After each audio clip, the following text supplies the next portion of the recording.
Hello guys, welcome you all today's new topic that is chromatography। हम आपको बता दें कि अगर क्रोमेटोग्राफी हम पढ़ने जा रहे हैं तो आज हम उसकी क्या करेंगे, पूरी डिटेल बातें करने जा रहे हैं। और हमारा जो क्रोमेटोग्राफी टॉपिक है वो काफ़ी लंबा है, थोड़ा सा बड़ा देखने को मिलेगा आपको, 2-3 लेक्चर्स इस पे देखने को मिलेंगे। तो आज हम जो मेनली बात करने जा रहे हैं तो वो हम पहले बात करेंगे क्रोमेटोग्राफी की इंट्रोडक्शन पे, उसके बाद उसके प्रिंसिपल पे और डायग्राम पे बात करेंगे, ठीक है। उसके बाद हमारे क्रोमेटोग्राफी में एक पार्ट बहुत ही ज़्यादा इंपॉर्टेंट क्वेश्चन जो आते हैं उससे, वो है size exclusion chromatography and ion exchange chromatography. ये दोनों बातें करने के बाद हम बात करेंगे types of chromatography, that is thin layer chromatography and paper chromatography पे। तो ये बातें हमें इस पे करना है, एक पार्ट हमें इस पे और कवरअप करना है, इलेक्ट्रोफोरेसिस के नाम से शायद कुछ है, तो हम उसे भी क्या करेंगे, कवरअप करेंगे, ठीक है। तो आइए सबसे पहले जो हम बात करने वाले हैं वो हम क्रोमेटोग्राफी की इंट्रोडक्शन की बात करेंगे। तो देखिए क्या होता है, आइए। Chromatography is an important biophysical technique that enables the separation, identification, and purification of the component of a mixture for a qualitative and quantitative analysis।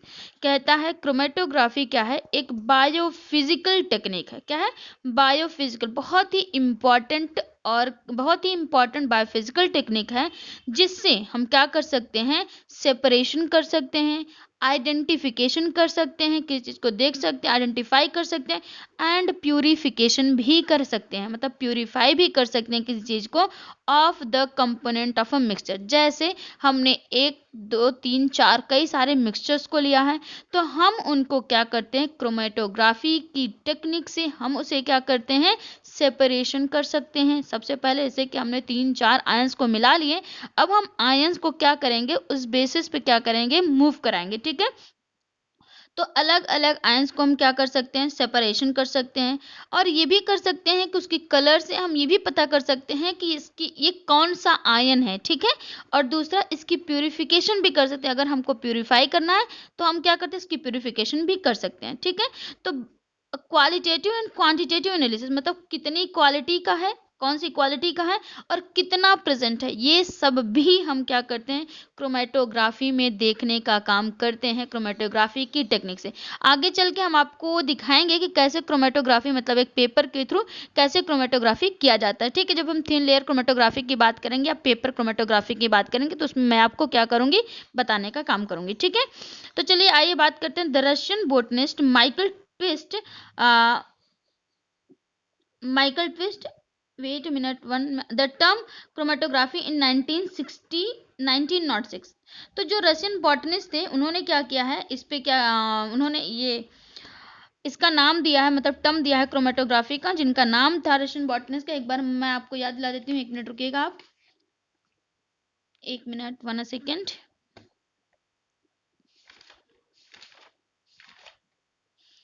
हाँ, माइकल ट्विस्ट क्वाइंड, ठीक है। यहाँ पे जो टर्म लिखा है मैं आपको फिर से एक बार बता देती हूँ, ट्विस्ट, माइकल, MIKAIL, माइकल। उसके बाद है TS, twist, double T, okay, and that is coined लिखा है, okay, COINE, wait wait wait,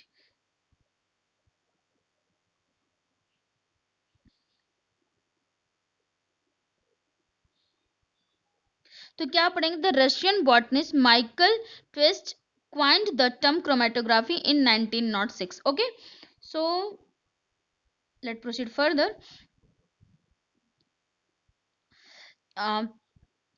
तो बताया गया कि इसको खोजने वाले कौन थे, मतलब क्रोमेटोग्राफी का जो टर्म है किसके द्वारा गया है, माइकल के द्वारा दिया गया है, ठीक है। The first analysis use of chromatography was described by James, लेकिन जो फर्स्ट एनालिटिकल यूज, मतलब जिन्होंने इसका यूज किया सबसे पहले, टर्म तो किसी और ने दिया लेकिन इसका यूज जिन्होंने सबसे पहले किया क्रोमेटोग्राफी का, उन्होंने डिस्क्राइब किया, किसके द्वारा किया गया, James and Martin in 1952। James and Martin के द्वारा पहली बार इसे क्या एनालिटिकली प्रूव किया गया क्रोमेटोग्राफी को 1952 में, okay. For the use of a gas chromatography for the analysis of fatty acid mixture, किस चीज के लिए यूज किया? For the use of gas chromatography को यूज करके इन्होंने क्या किया? फैटी एसिड्स के बहुत सारे मिक्सचर्स को लिए, उसके बाद उसकी एनालिसिस किया, उसके बाद इन्होंने क्या किया? इस क्रोमेटोग्राफी को इन्होंने क्या किया? एनालिटिकली प्रूव करने का काम किया। ओके, तो आइए हम बात कर लेते हैं प्रिंसिपल्स ऑफ क्रोमेटोग्राफी की। इसकी प्रिंसिपल क्या होती है? Chromatography is based on the principle where molecule in a mixture applied onto the surface or into a solid and into liquid stationary phase is separating from each other while moving with the aid or a mobile phase। कहता है कि अभी जब आप diagram देखेंगे तो आपको पूरी चीजें क्या होंगी समझ में आ जाएंगी। ठीक है, देखिए कहता है क्रोमेटोग्राफी जो है वो किस प्रिंसिपल पे बेस्ड है? जहाँ पे मॉलिक्यूल का जो होते हैं, बहुत सारे मॉलिक्यूल के मिक्सचर्स होते हैं, उसके बाद हम उसे किसी सॉलिड या लिक्विड स्टेशनरी फेस पे क्या करते हैं? डालने का काम करते हैं, अप्लाई करते हैं, then separating from each other, उसके बाद हम उसे पास कराते हैं मोबाइल फेस से, तब वहाँ पे हमारा क्या होता है? सेपरेशन हमें अलग अलग देखने को मिलता है। ठीक है, आइए हम आगे चलते हैं, आपको थोड़ा डायग्राम दिखाने की बात करते हैं। यहाँ से आपको देखें, देखिए ये आपका जो ये पोर्शन है, ये पूरा क्या है? ये कॉलम दिखा रहा, यहाँ पे एलिमेंट है, मतलब आप कोई भी सब्सटेंस मटेरियल डालेंगे तो यहाँ पे आएगा। ठीक है, ये इसको हम कहते हैं मोबाइल फेस। ठीक है, ये मोबाइल फेस है। और देखिए स्टेशनरी फेस का मतलब ये होता है कि जो ये है आपका कॉलम जो वो कैसा है? स्टेशनरी फेस है। तो इस स्टेशनरी फेस में कुछ ना कुछ क्या होंगे? प्रेजेंट होंगे, और हम उस स्टेशनरी फेस के ऊपर कोई भी अपना एलिमेंट जो होंगे वो क्या करेंगे? अप्लाई करेंगे। तो वो जो मोबाइल फेज होगा वो क्या करेगा? मूव करेगा। स्टेशनरी फेस तो मतलब कैसा रहेगा? रुका हुआ रहेगा। उसके ऊपर से मोबाइल फेस क्या करेगा? मूव करेगा। उसके बाद क्या करते? आपको सेपरेट होने के लिए, मतलब आपको सेपरेट होता हुआ क्या होगा? दिखेगा। ठीक है, तो आइए बात करते हैं आगे की। चलिए, तो आज हम जो बात करते हैं, हमने आपसे बताया था कि हम जो बात करने वाले हैं इस पे पहले आज जो बात करेंगे साइज एक्सक्लूशन क्रोमेटोग्राफी पे, इसके बाद हम इसी का दूसरा टॉपिक लेकर के आएंगे आयन एक्सचेंज क्रोमेटोग्राफी। ठीक है, बहुत ही मतलब कि बताएं तो बहुत ही कॉमन मतलब कि लिटिल बिट डिफरेंस है दोनों में देखने को मिलेगा। देख लीजिएगा, जब हम लोग उसको कवरअप करेंगे तो वहां पे आपको बताएंगे क्या डिफरेंस दोनों में देखने को मिला। आइए तो देखते हैं साइज एक्सक्लूशन क्रोमेटोग्राफी क्या है। Size exclusion chromatography also known as a molecular sieve chromatography. Size exclusion chromatography को मोलिकुलर स्टीव क्रोमेटोग्राफी भी कहा जाता है। देखिए आपको समझ में आ रहा है, साइज एक्सक्लूशन मतलब कहीं ना कहीं इसका जो मतलब कि काम है वो किसी न किसी साइज से लेकर के क्या हो रहा होगा? काम हो रहा होगा। ठीक है, it is a chromatographic technique in which molecules in a solution are separated by their size। कह रहा है ये क्रोमेटोग्राफिक टेक्निक है जहां पर इसके जो मॉलिक्यूल्स हैं सॉल्यूशन, इन सॉल्यूशन में जो इसके मॉलिक्यूल हैं वो साइज के बेसिस पे क्या होंगे? सेपरेट होंगे। And some cases molecular weight, या तो साइज पे आप बात कर ले बड़ा छोटा कैसे है, या तो उनके मॉलिक्यूलर वेट पे भी आप इसको क्या कर सकते हैं? सेपरेट करने का काम कर सकते हैं। तो आए ना, देखिए साइज के बेसिस पे या मॉलिक्यूलर वेट के बेसिस पे, usually applied to large molecule और a macro molecule complex such as protein and industrial polymer. क्या कहता है? वैसे जो हम इस पे लार्ज मॉलिक्यूल को क्या करते हैं? अप्लाई करते हैं, या माइक्रो मॉलिक्यूल को जो अप्लाई करते हैं कॉम्प्लेक्स फॉर्म में, वो प्रोटीन से एंड इंडस्ट्रियल पॉलीमर का यूज करते हैं। ओके, तो आइए इसकी साइज, अब हम देखिए वो जो पढ़े थे हम उसके क्रोमेटोग्राफी के प्रिंसिपल को पढ़े थे। अब हमारा साइज एक्सक्लूशन क्रोमेटोग्राफी का प्रिंसिपल क्या है, आइए इसके बारे में डिटेल बात करते हैं। The mixture of molecule dissolve in a liquid that is mobile phase. कहता है जो मिक्सचर होता है उसको हमें कहाँ डिजोल्व करना? मोबाइल फेस में, लिक्विड में। इन लिक्विड जो सोल्यूशन है हमारा वो लिक्विड फॉर्म है, उसके इन लिक्विड मोबाइल फेस में मूव करते हैं, is applied to the chromatographic column. उस क्रोमेटोग्राफिक कॉलम जो बना है उसके लिक्विड पार्ट जो है मोबाइल फेस जो है उसको हमको क्या करना है? अप्लाई करना है। ठीक है, which contain a solid support in the form of microscopic sphere or a bits। जो क्या करता है, मतलब कि जो कॉलम होता है वो कैसा होता है? सॉलिड सपोर्ट होता है, सॉलिड फॉर्म में प्रेजेंट होता है, तो आपको किस तरह के माइक्रोस्कोपिक स्फीयर की तरह काम करता है, उसमें आपके बीड्स बीड्स की फॉर्म में ये दिखने का काम करेंगे। The masses of beads within the column is often referred to as the column is bead। कहते हैं जो मास बीड्स के जो मासेस हैं कॉलम के अंदर, मतलब कि जो स्टेशनरी फेज है उसमें जो मोबाइल फेस आप डालते हैं तो वो कॉलम्स की तरह कहीं ना कहीं हमें देखने का काम करते हैं। The beads acts as traps or sieve and function for a filter small molecule which become template trapped within the pores। जब ये आपको बीट्स की तरह क्या है जी मोबाइल फेस जो है वही तो मूव करेंगे, स्टेशनरी फेस तो एक जगह स्टेशनरी रहेगा। अब ये जो बीट्स के फॉर्म में होंगे तो जो छोटे छोटे होंगे, ट्रैप्स और sieves and function to filter small bubble. तो जो छोटे बीट्स होंगे वो क्या हो जाएंगे, वो तो उसमें से क्या हो जाएंगे, एक्सचेंज हो जाए, मतलब कि क्या हो जाएंगे, पास हो जाएंगे उसके सीव से या ट्रैप से कह सकते हैं। लेकिन जो लार्ज मॉलिक्यूल है वो क्या हो जाएंगे, उसमें ट्रैप्ड हो जाएंगे, पकड़ना विद इन द पोर्स, ठीक है, पोर्स में फंस जाएंगे। लार्ज अमाउंट मॉलिक्यूल पास अराउंड और एक्सक्लूडेड फ्रॉम द बीड्स। तो लार्ज जो होंगे वो क्या होंगे, large amount molecule passes around, वो उसी तरह मूव करेंगे, एक्सक्लूडेड फ्रॉम द बीड्स के आसपास रह जाएंगे। Large molecule can only partly penetrate the pores where the smaller molecule can access most और ऑल पोर्स। तो आपको बताया कि जब साइज में इनकी क्या होगी, बड़ी होगी, तो जिसकी साइज जितनी बड़ी वो उतना लेट क्या करेगा, मूव करेगा। Smaller molecule can access most all pores, ठीक है। Thus large molecule elute first smaller molecule elute later while the molecule that can access all the pores elute lost from the column. Larger molecule lead first smaller molecule, larger molecule थोड़ा late में जाएंगे, smaller molecule जल्दी जल्दी क्या करेंगे, move करेंगे। तो large पहले स्मॉलर होंगे, फिर उसके बाद क्या होंगे, larger. While molecule that access all the pores elute last from the column, उसके धीरे धीरे करके उस कॉलम से सारे जो मॉलिक्यूल्स है वो क्या हो जाएंगे, इल्यूट हो जाएंगे, बाहर निकल जाएंगे, ठीक है। आइए दिखाते हैं आपको कैसे हो रहे हैं। देखिए हमारे पास क्या है, एक सॉल्वेंट सप्लाई, जहाँ से हम क्या कर रहे हैं, सॉल्वेंट की सप्लाई दे रहे हैं, जिसको मोबाइल फेस कह रहे हैं। तो ये हमारा मोबाइल फेस है। हमारे पास यहाँ एक पंप लगा होता है, उसमें हम मोबाइल फेस को मतलब पंप को डालते हैं। और ये हमारे पास एक इंजेक्टर होता है, और हम क्या करते हैं, इस इंजेक्टर के थ्रू अपने सैंपल को क्या करते हैं, इसमें डालने का काम करते हैं। उसके बाद ये क्या किया, देखिए इधर से हमने क्या किया, मोबाइल फेस को अप्लाई किया था, यहाँ से हमने सैंपल को डाला है। उसके बाद ये जाकर के कॉलम में क्या होते हैं, रुकते हैं। कॉलम में जैसे ही रुकेंगे तो कॉलम क्या स्टेशनरी फेस है, जो मोबाइल फेस होगा वो क्या करेगा, मूव करेगा। ये डिटेक्टर यहाँ पे लगा होता है, मूव करेगा डेटा। यहाँ पे आप डेटा सिस्टम पढ़ सकते हैं, कितना अमाउंट का वेट है जो यहाँ आता है, और जो भी छोटे होंगे उससे बड़े वो क्या होते जाएंगे, इकट्ठा होते हुए नजर आपको आते जाएंगे। Pump for maintaining the constant rate flow, pump क्यों लगाया जाता है, ताकि उसका जो फ्लो है वो कांस्टेंट मतलब मेंटेन रह सके, ठीक है, एक ही। Column for separating the sample, जो आपका कॉलम होता है ये सैंपल को सेपरेट करने का काम करता है। Detector for quantifying the result, detector क्या होता है, आपके रिजल्ट को क्वांटिफाई करके बताता है कि कौन सा मतलब जो सैंपल आ रहा है ये कैसा है, ठीक है। साइज के बेसिस पे बड़ा है छोटा, उस बेसिस पे हमको देखने को मिल जाता है। अगर हमें टोटल वॉल्यूम कॉलम डिपेंड करना है तो V T equal to V Q plus V I plus V naught करेंगे, ठीक है। वी जी है is the volume occupied by the packing, ये आप लिख लीजिएगा, बहुत ज़्यादा इतना इंपॉर्टेंट नहीं है इसको लिखना।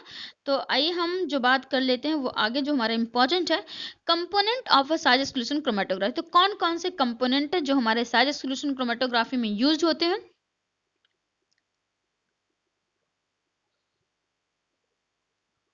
तो कौन कौन से हैं, स्टेशनरी फेज है, मोबाइल फेज है, इल्यूएंट्स है, एंड फिर हम एप्लीकेशन की बात करें। तो तीन हमें क्या पढ़ने हैं इसके क्रोमेटोग्राफी के जो कंपोनेंट्स हैं। तो स्टेशनरी फेज देखते हैं। स्टेशनरी फेज कैसा होता है, सेमी परमिएबल होता है, porous beads with a well defined range of pore size beads are totally cross linked polymer, ठीक है। Small small pore size beads are use to rapid purification of protein, कहते हैं जितना भी छोटा बीड्स रहेगा साइज में उसकी जो प्यूरिफिकेशन होगी काफ़ी रैपिड होगी, काफ़ी तेज देखने को मिलेगा, ठीक है। यहाँ पे आपके जो एग्जाम्पल लिखे गए हैं वो है डेक्स्ट्रॉन, पॉली एक्राइलोमाइड और डेक्स्ट्रॉन एक्राइलोमाइड जेल, फिर है डेक्स्ट्रॉन, फिर है agarose gel, okay. Mobile phase की बात करेंगे तो mobile phase is a chemically inert and expensive substance, क्योंकि मोबाइल फेस को हम क्या करते हैं, डालते हैं, जो कि क्या होता है, रिएक्टेबल बिल्कुल नहीं होता, should not react and inexpensive to separate mobile phase does not react with the elute mobile phase is solid solution is in liquid solution. जो मोबाइल फेस हम डालते हैं वो किसी भी इल्यूट के साथ या मोबाइल फेस के साथ क्या नहीं करता, सोल्यूशन मतलब रिएक्ट नहीं करता। एग्जाम्पल की बात करेंगे, फॉस्फेट बफर, ओके। इल्वेंट्स क्या होता है, the most common eluents is tetra chlorofuran and chloroform और डाइमिथाइल फोरामाइड्स, ओके। तो ये एलिमेंट्स हम क्या करते हैं, अप्लाई करते हैं। चलिए हम बात करते हैं इसके एप्लीकेशंस की। सबसे पहले एप्लीकेशन अब क्या है, लास्ट बात, purification of biological micromolecules like viruses, proteins, enzymes, hormones, nucleic acid etcetera. तो ये है जो क्या कहते हैं बायोलॉजिकल माइक्रोमोलिक्यूल्स की प्यूरिफिकेशन के लिए यूज किया, जैसे वायरसेस हो गए, प्रोटीन हो गए, एंजाइम्स हो गए, हार्मोन्स हो गए, न्यूक्लिक एसिड एक्सेट्रा। ओके। दूसरा बात करेंगे separation of sugar, proteins, peptide, rubber rubber and other on the basis of their size. तो जो सेपरेशन इसका होगा शुगर का, प्रोटीन्स का, पेप्टाइड्स का, रबर का, ये सब साइज के बेसिस पे क्या होंगे, सेपरेशन इनका होता है। साइज कैन बी मतलब कि size exclusion chromatography can be use to determine the quaternary structure of the purified protein. जो हमने प्यूरिफाइड प्रोटीन्स को किया उसकी क्वांटिनरी, उसकी क्वांटिटी को बताने का भी काम करता है। The solution of high molecular weight substance can be concentrated by the addition of a dry phosphate D phosphate G25। Okay. तो कहता है कि जो सोल्यूशन क्या है, हाई मॉलिक्यूलर वेट होता है, substance can be concentrated by this drug. तो सब्सटेंस को हमें कंसंट्रेटेड कैसे बना सकते हैं,